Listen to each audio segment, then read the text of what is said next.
All right, class, in this video, we're gonna be talking about our restraints that we apply on patients.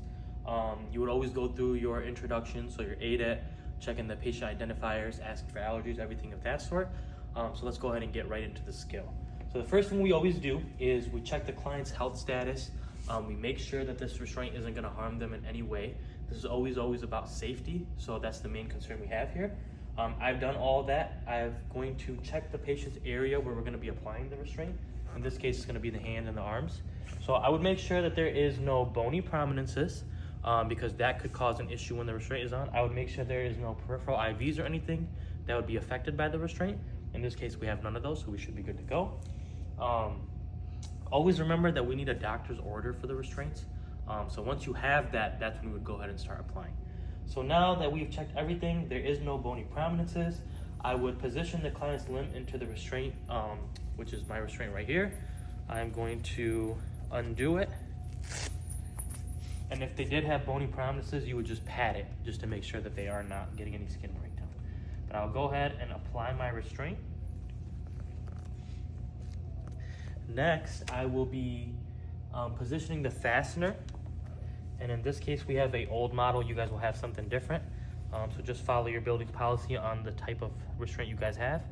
Ours, if you want to zoom in, ours is going to have this little fastener right here. So I will pull through, and now we will go back through the top.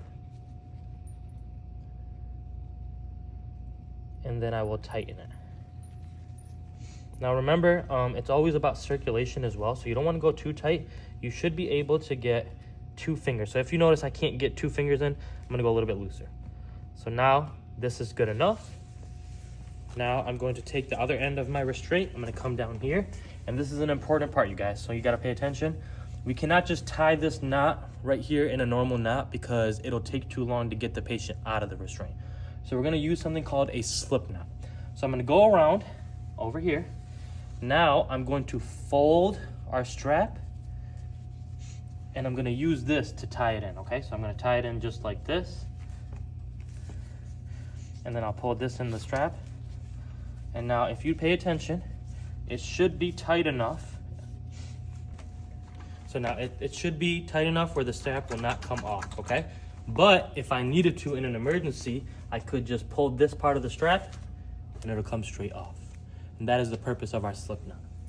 So that covers how to tie our slip knot. Once we do have our quick releases on, we want to make sure that we're checking for circulation. We're checking for range of motion, which we should have done before I applied that as well. So that's something I would have did when I was applying the restraint. And then we would always make sure every 2 hours that we would remove the restraints. We would check for the skin breakdown, circulatory impairment, so like capillary refill stuff, and any positioning for any mobile devices. And then we would reapply the restraints every 2 hours as needed. And that concludes our video.